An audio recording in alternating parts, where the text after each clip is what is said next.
Ineko ni kwamba siku moja tu baada ya kifo tatanishi cha mwanafunzi wa gredi ya 8 katika kaunti ya Nakuru, upasuaji wa maiti ili kubaini chanzo cha kifo cha Moses Joseph unafanyika leo katika hospitali ya rufaa ya Nakuru.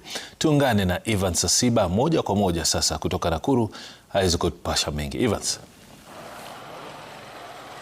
Naam, Nimrod, uliosema ni hakika kwamba ni katika hospitali hii ya rufaa Nakuru ambapo inatarajiwa kwamba kitendo hicho cha kifo cha mwanafunzi huyo wa grade 8 kutoka shule ya Moi, ya msingi ya Moi, inatarajiwa kwamba pengine kwenda kitaguliwe hii leo.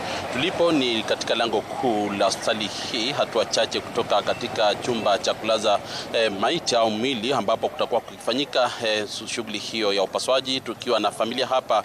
Moses alikuwa mwana wa pili katika familia ya watoto watatu ya mzee Fred Nyang'ao, ambapo tutakuwa tukizungumza naye tu atuambie pengine hatua ni zipi ambazo zimechukuliwa kufikia sasa hivi. Ukianza tu kwa kujitaja majina, angalia tu kamera huku hivi, pengine tuambie, ukianza kujitaja majina, pengine tuambie hali vipi kufikia sasa hivi, pengine umeambiwa upasuaji itafanyika saa ngapi? Mimi kwa majina naitwa Fred Nyang'ao. Tumekuja kushughulikia upasuaji wa mtoto Moses mwenye alikuwa anasoma Moi Primary Junior, kwa mtoto wa pili. Upasuaji wametuambia wanataka fedha ya 15,000. Sasa ndio tunakuja kushughulikia tuone kama tutasaidika siku ya leo.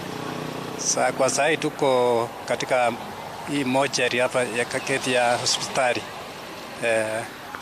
Pengine tuambie, tayari una hizo hela 15,000 za upasuaji au kuna usaidizi ambao ungetaka? Na vile vile pia tu hapo awali umeniambia kwamba maafisa wa usalama pia mnasubiria watoke upande wa Kaptembwa ambao mtakuwa wakijiunga nanyi, wale wa usalama upande wa upelelezi, kuhakikisha kwamba pengine wakifanya mjue lipi.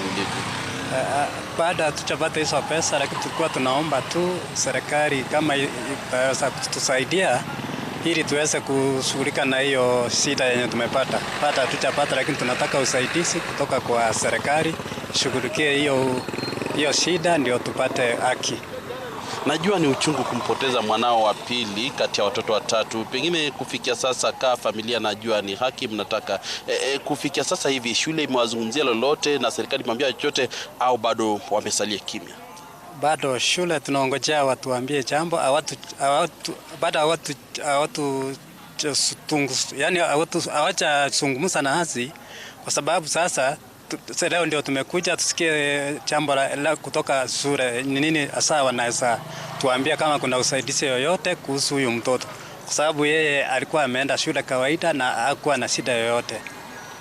Kezia, pengine tu kwa dakika moja au chini ya dakika utuambie ni nini mmeambiwa kutoka upande wa Kaptembwa Police Station?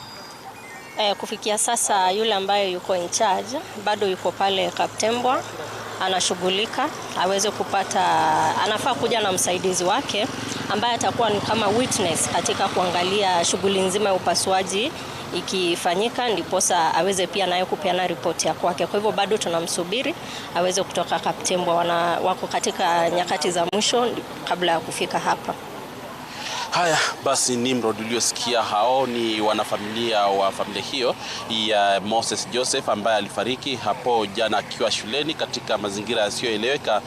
Kulingana na taarifa ambayo tulipata hapo jana ni kwamba kulingana na mamake ni kwamba mtoto alitoka nyumbani mwendo wa saa 12 akiwa buheri wa afya, asijue kwamba pengine jioni hatapatana naye hadi mwendo wa saa 2 asubuhi alipopigiwa simu akiombwa kuelekea shuleni na kwenda katika hospitali hii kujua afya ya mtoto wake, na punde alipofika hapa akaambiwa kwamba mtoto ashafariki na alifariki kabla ya kufikishwa katika hospitali hii, hali ambayo ilichangia maandamano ya wazazi pamoja na wakazi wa hapa Nakuru wakiondoa mwili wa Moses Joseph kutoka hospitali hii ya rufaa Nakuru, wakielekea nao na kutembea katika barabara hii tulipo akaa njia moja kuonyesha kughadhabika kwao hadi katika shule ya Moi, ambapo walikaa pale zaidi ya saa moja kukiwa na hali ya sintafahamu hadi ambapo maafisa wa usalama kutoka kituo cha polisi cha Kaptembwa walipoweza kudhibiti hali na kutoa mwili ule na kurejesha katika makafani hapa tulipo.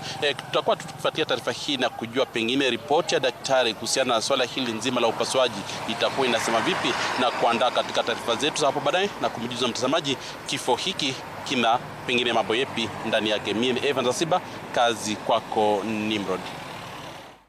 Asante sana Evans Asiba huyu akiripoti kutoka kaunti ya Nakuru.